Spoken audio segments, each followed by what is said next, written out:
السلام عليكم ورحمة الله وبركاته. ازيكم عاملين ايه؟ يا رب تكونوا جميعا بخير.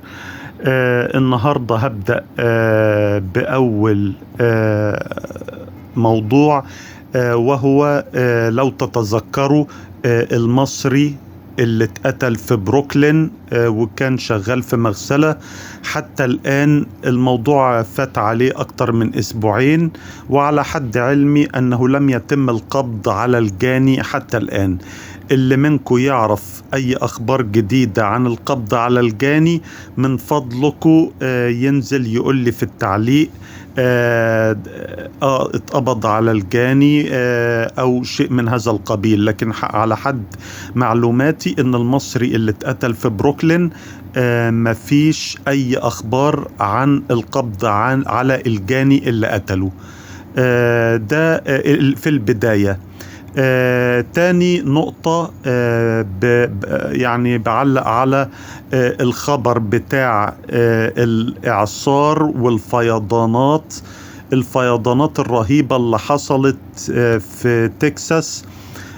راح ضحيتها أكتر من 100 واحد اتقتل، و170 في عداد المفقودين، و119 بيت أو أكتر اقتلعوا أو اتمسحوا من الخريطة تماما. وطبعا هذا الحدث ينفي خرافة المنبطحين إن أمريكا عاملة حسابها في كل حاجة زي ما بيدعي أحدهم أو بعضهم. فطبعا أثبتت هذه الكارثة الطبيعية إن أمريكا اللي عاملة حسابها في كل حاجة ولا شيء من هذا القبيل. اللهم صبر أهالي الضحايا واخلف على المتضررين الذين فقدوا بيوتهم أو الذين فقدوا سياراتهم أو أيا كانت الخسائر المادية التي لحقت بهم. اللهم آمين. طبعا بعد كده ننقل لآخر خبر، وده حصل في ولاية جورجيا يا جماعة. إن شاب قتل عمه عشان قطعة حلوى اسمها البن.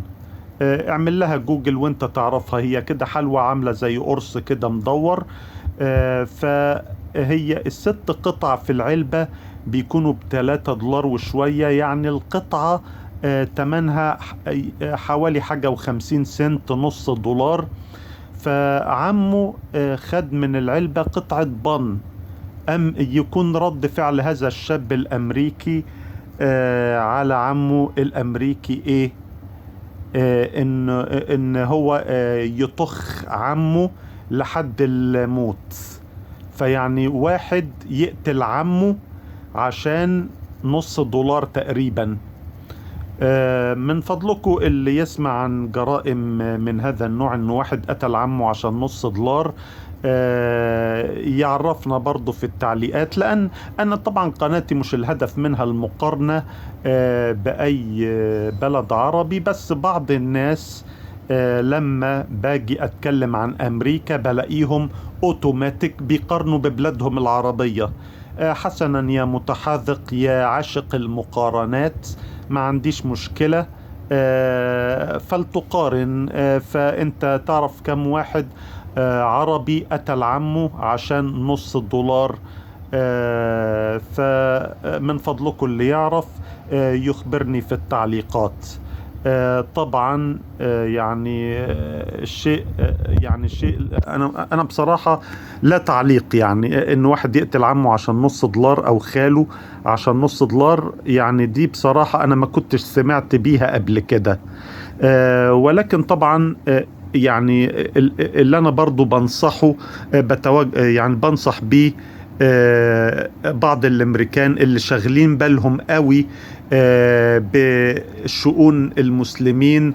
دي محجبة، دي منقبة، ودي مش عارف مالها، ودي متجوزة وهي صغيرة، ودي مش عارف مالها.